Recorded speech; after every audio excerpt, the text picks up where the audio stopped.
The wilderness and the solitary place shall be glad for them, and the desert shall rejoice and blossom as the rose. Then the eyes of the blind shall be opened, and the ears of the deaf shall be unstopped.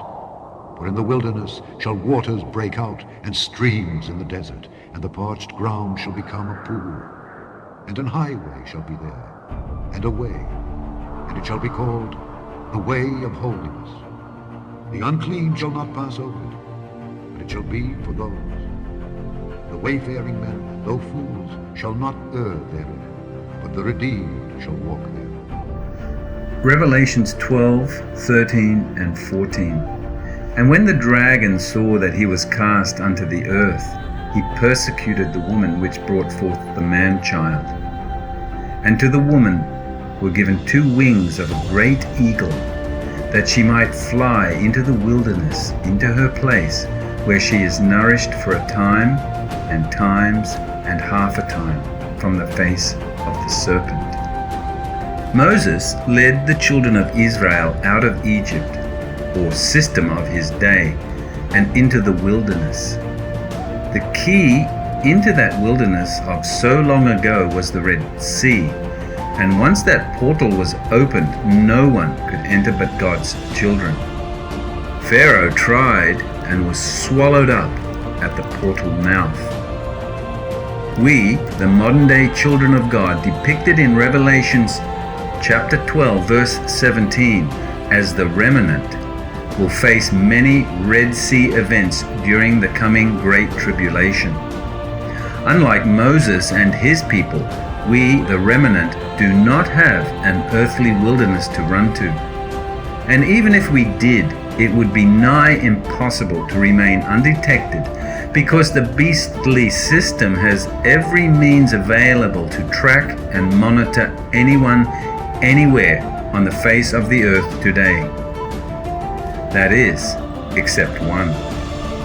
This wilderness is spoken of throughout the Bible. It is a place that requires a key and a doorway, or portal if you will, and which only allows those of faith to enter. Moses used it to find the Red Sea door. There was no need for him to turn and fight the Egyptian army, because the power he used was not a power that struggles and fights against the enemy's power. It simply rises above. It lifts you above into a special, impenetrable, protective field of God's Spirit, into his heavenly atmosphere. King David was very familiar with wilderness travel. He knew where to find the key of escape in time of trouble. And try as he did, Saul could not reach into that wilderness and pull David out. David said in Psalms 27:5 and 6, "For in the time of trouble he shall hide me in his pavilion. In the secret of his tabernacle he shall hide me. He shall set me up upon a rock. And now shall my head be lifted up above mine enemies round about me.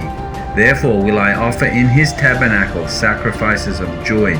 I will sing, yea, I will sing praises unto the Lord."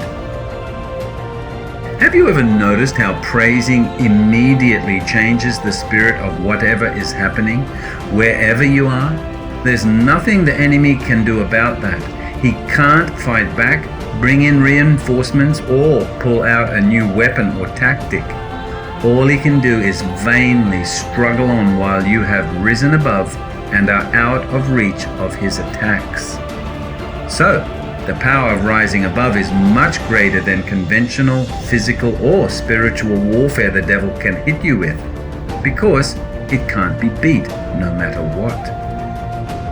Although Moses and David's flesh were in the world and part of the world, they obviously possessed special power that enabled them and those with them to rise above the muddy river of life, to transcend the cares and problems that confronted them. God's promises were like keys that gave them power to rise above the things that threatened to muddy their outlook on life. Elijah was another man that possessed that same rise above power. He clearly held keys that allowed access to many doors to the heavenly kingdom.